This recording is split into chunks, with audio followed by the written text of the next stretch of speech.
Hello everyone, Kanchan here. Today we're gonna talk about the PTTH episode 110. So without wasting time, let's start.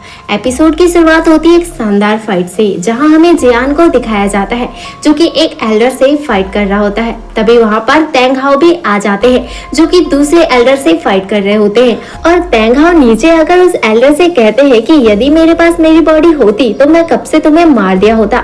तभी जियान Teng हाओ से कहते हैं कि हमारे पास सारे मटेरियल कंप्लीट हो गए हैं और जल्द ही हम तुम्हारे लिए एक नई बॉडी रिफाइन कर लेंगे। तभी वह एल्डर तेंग हाओ से कहता है कि सीनियर, यदि तुम मेरा एक काम कर दोगे तो मैं तुम्हें एक नई बॉडी रिफाइन करके दे दूंगा। तो तेंग हाओ उस एल्डर के पास आ जाता है और कहता है कि क्या करना होगा।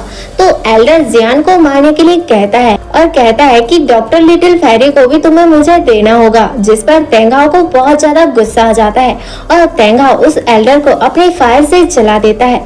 फिर जियान तेंग हाओ को थैंक्स करता है। तभी वहाँ पर सिनलैंड डॉक्टर लिटिल फेरी को लेकर आ गई थी क्योंकि डॉक्टर लिटिल फेरी काफी ज्यादा इंजर्ड थी। फिर जियान डॉक्टर लिटिल फेरी की कंडीशन को देखते हैं। तभी वहाँ पर एक आइस वैली का एक एल्डर हंसते हुए बोलता है कि हमने डॉक्टर लिटिल फेरी के अंदर आइस पॉइजन को डाल दिया है, तो डॉक्टर लिटिल फेरी अब कुछ ही टाइम की मेहमान है, यानी कि वो कुछ टाइम बाद मर जाएंगी।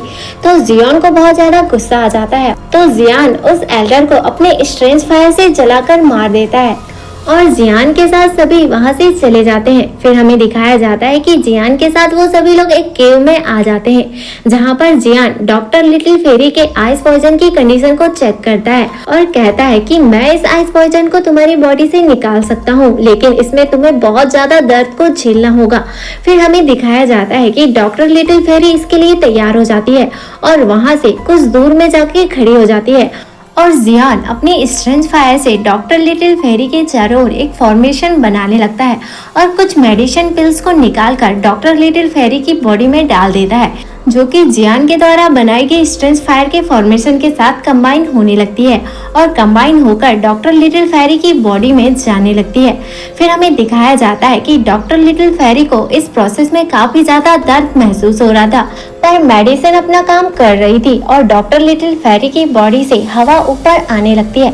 फिर हमें दिखाया जाता है कि इससे उन्हें बहुत ज्यादा पेन तो हो रहा था, लेकिन जियान यहाँ डॉक्टर लिटिल फेरी की हेल्प करता है और अपने पास की थोड़ी एनर्जी उसके पास ट्रांसफर कर देता है और हमें दिखाया जाता है कि डॉक्टर लिटिल फेरी का आइस पॉइजन धीरे धीरे खत्म हो गया है और अब डॉक्टर लिटिल फेरी बिल्कुल ठीक हो गई है। फिर जियान कहता है कि डॉक्टर लिटिल फेरी को पूरी तरह से ठीक होने में कुछ दिनों का टाइम लग सकता है, इसलिए हम कुछ दिन यहीं पर रहेंगे।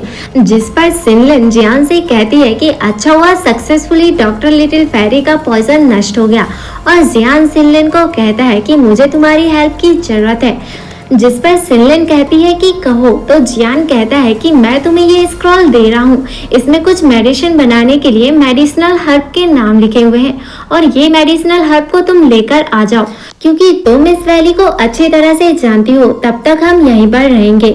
जियोन अपने पपेट को भी सिनलैंड की हेल्प के लिए भेज देता है।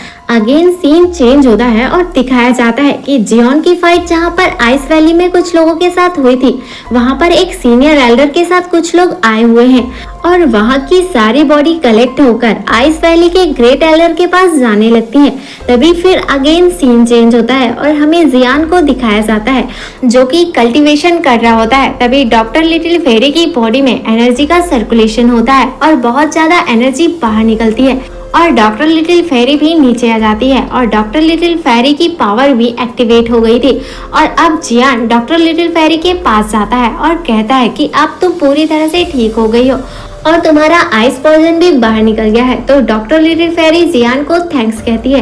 तो जियान डॉक्टर लिटिल फेरी से कहता है कि थैंक्स बोलने की कोई जरूरत नहीं, क्योंकि मैंने भी तुम्हारे ठीक होते तक कल्टीवेशन करके दाओ जोंग के सेकंड लेवल को अचीव कर लिया है।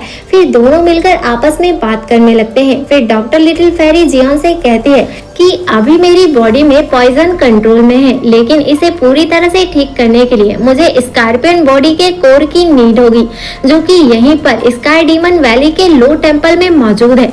लेकिन वो स्कॉर्पियन बहुत ज्यादा पावरफुल है। तो जियान डॉक्टर लिटिल फेरी से उस स्कॉर्पियन की सारी इंफॉर्मेशन निकाल लेता है और कहता है कि हम उस स्कॉर्पियन की बॉडी का कोड जरूर से हासिल कर लेंगे। तो डॉक्टर लिटिल फेरी कहती है कि स्कॉर्पियन दाओजोग के लेवल 8 में है।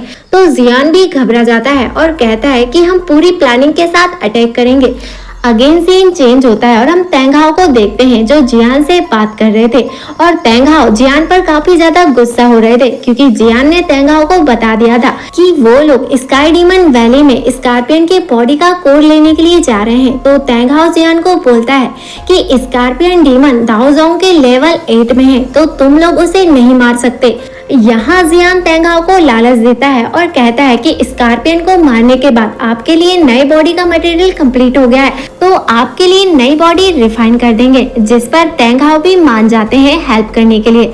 फिर हमें दिखाया जाता है कि वो सभी स्कॉर्पियन को मारने के लिए प्लानिंग करने लगते हैं। तभी हमें दिखाया जाता है कि सिनलिन और जियान का पपेट भी वापस आ गए थे जो कि मेडिसिनल हर्ब लेने के लिए गए थे और वो जियान से कहती है कि मैंने मेडिसिनल हर्ब को ला लिया है, पर मुझे वहाँ पता चला कि आइस वैली के कुछ दाओजोग लेवल के हाईएस्ट एल्डर तुम लोगों को ढूंढ रहे हैं और उनकी मंशा है कि वो आप लोगों को मारना चाहते हैं। यहाँ जियान बोलता है कि अभी हमें छुपकर रहना होगा क्योंकि हमें पहले स्कॉर्पियन डीमन को मारना है, फिर हमें तेंगहाओ के लिए एक नई बॉडी क्रिएट करना है और इसके बाद डॉक्टर लिटिल फेरी भी ठीक हो जाएंगी, जिससे हमारी पावर बढ़ जाएंगी और हमें आइस वैली के एल्डर से डरने की कोई जरूरत नहीं होगी। फिर जियोन सिनलिन से कहता है कि तुम यहीं पर रहोगी क्योंकि स्कॉर्पियन डीमन बहुत ज्यादा खतरनाक है।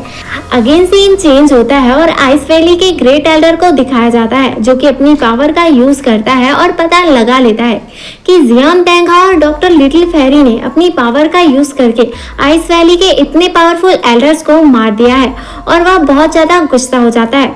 फिर हमें दिखाया जाता है कि जियान और doctor little fairy sky demon valley के लो टेम्पल वाली जगह पर आ गए हैं जहाँ पर स्कॉर्पियन डीमन मौजूद है और हमें दिखाया जाता है कि जियान और डॉक्टर लिटिल फेरी आगे की तरफ चले जाते हैं जहाँ पर उन्हें अजीब सा लगने लगता है और वहाँ की जगह भी हिलने लगती है।